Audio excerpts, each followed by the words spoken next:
Hi everyone. Paneer ഇഷ്ടമില്ലാത്തവർ വളരെ കുറവാണല്ലേ. വീട്ടിൽ തന്നെ നല്ല ടേസ്റ്റി ആയിട്ടുള്ള പനീർ നമുക്ക് ഉണ്ടാക്കിയെടുക്കാം. ആദ്യമായിട്ട് വേണ്ടത് പാലാണ്. ഞാനിവിടെ ഫുൾ ഫാറ്റ് മിൽക്കാണ് എടുത്തത്.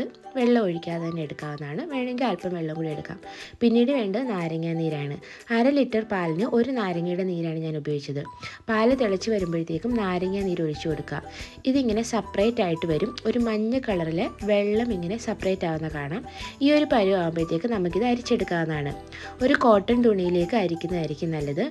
ഈ വെള്ളത്തിന് നല്ല പ്രോട്ടീൻ വാല്യൂ ഉള്ളതാണ്. ചപ്പാത്തി കുഴയ്ക്കാനൊക്കെ ഉപയോഗിക്കാവുന്നതുമാണ്.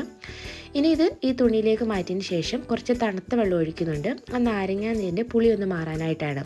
ഇനി ഇത് ചുറ്റിയതിന് ശേഷം നല്ല വെയിറ്റുള്ള എന്തെങ്കിലും വെച്ച് കൊടുക്കുക. വെള്ളമൊക്കെ ഒന്ന് പോയി കിട്ടാൻ വേണ്ടിയാണ്.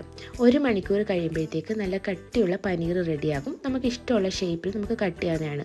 എൻ്റെ ആ ഉടുപ്പിനൊരു ലൈൻ ഉള്ളതുകൊണ്ടാണ് ഇതിനൊരു ലൈൻ വന്നത്. വളരെ ടേസ്റ്റിയാണ്. ട്രൈ ചെയ്ത് നോക്കാം.